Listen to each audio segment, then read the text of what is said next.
அனைவருக்கும் இனிய காலை வணக்கம். இன்று அக்டோபர் மாதம் 15ஆம் தேதி புதன்கிழமை. இன்றைய தினராசி பலன். மேஷம், செல்வாக்கு உயரும். ரிஷபம், கடன் பிரச்சனையில் நல்ல செய்தி வந்து சேரும்.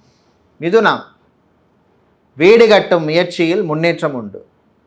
கடகம், கணவன் மனைவி இடையே உள்ள பிரச்சனை குறையும்.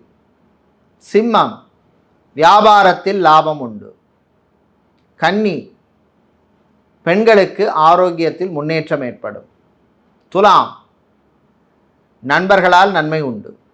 விருச்சிகம், செலவுகள் கூடும். தனுசு, சந்திராஷ்டமம் இருப்பதனால் வியாபாரத்தில் கவனம் தேவை. மகரம், சுறுசுறுப்பான நாள். கும்பம், வீண் அலைச்சல் டென்ஷன் இருக்கும். மீனம், காதலில் தோல்வி.